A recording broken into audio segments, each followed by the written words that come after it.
There seem to be some unwritten laws concerning rail enthusiast YouTubers and the railway sites we must all cover. I've already done my Wuppertal Schwebebahn video, and no doubt sometime in the future I'll bring you a trip to the Stourbridge Town branch line. But there are a few other lines where it seems you can't move for folks wielding camera rigs. Which brings me to the subject of this video. Mailrail is central London's only preserved railway, a short section of the former Post Office Underground Railway beneath Mount Pleasant Sorting Office, open for tourists since 2017.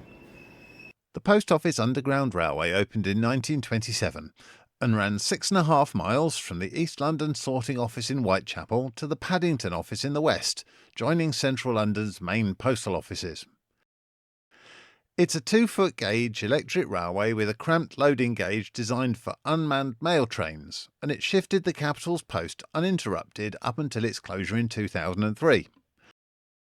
In the mid-2010s, the track surrounding its depot and station at Mount Pleasant Sorting Office was incorporated into the development of the Post Office Museum across the road, a visit to which it forms a part of. So downstairs we go into the former depot, and it's time to board our train. To fit in the post office loading gauge, a pair of special battery electric trains were built by Seven Lamb in Stratford-upon-Avon in 2016. These are 3-car articulated units with an electric drive and driver's cab at each end. They're a little cramped, especially for a very tall person like me, but their transparent domed roofs give excellent visibility and ensure they aren't claustrophobic. The full ride takes about 18 minutes and follows a route down from the depot into one platform of Mount Pleasant Station before traversing the loop at the other end and coming back to the depot through the other platform.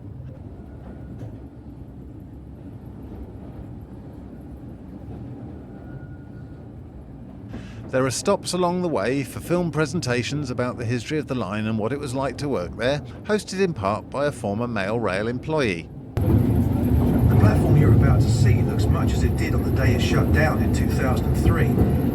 Ray, can you describe it for us? When Mailrail was running, this platform would be a hive of activity. You'd see people playing darts between the trains arriving, guys conversing back and forth, wheeling work up and down. It was a noisy and lively place to work. Ray's going to tell you more about life working on the railway as we take a trip down memory lane through the many decades of Mailrail.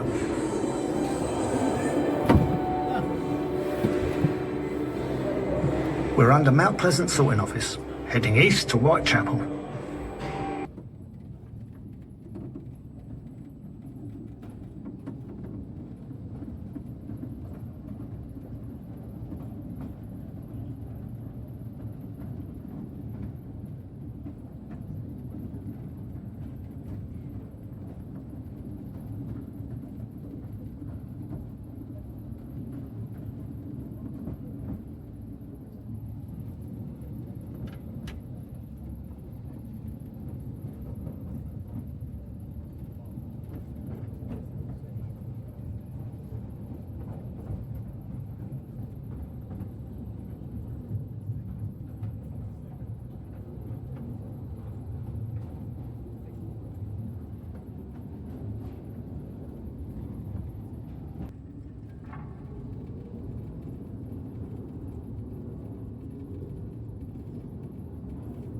Along the way you catch a glimpse of plenty of Mailrail infrastructure, and you can look down into the siding in which they store retired rolling stock.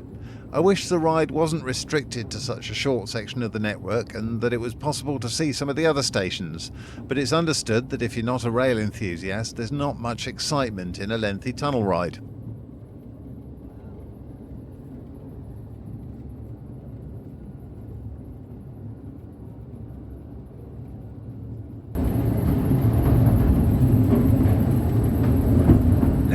Let's go a bit further back to the early days in the 1930s. Then there was no email, texting or instant messaging.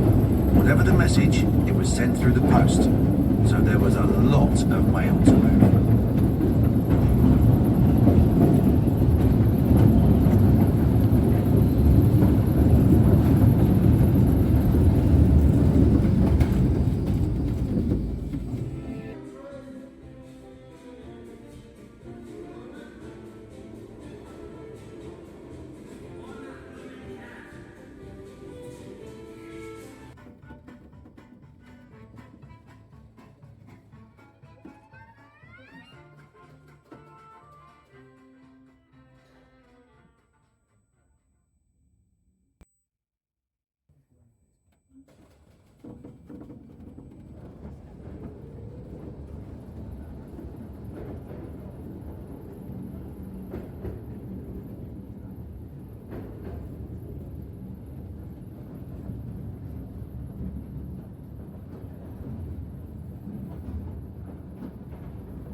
So all too soon we're coming up the gradient back into the depot, and it's time to take the tour past a range of former rolling stock and static exhibits.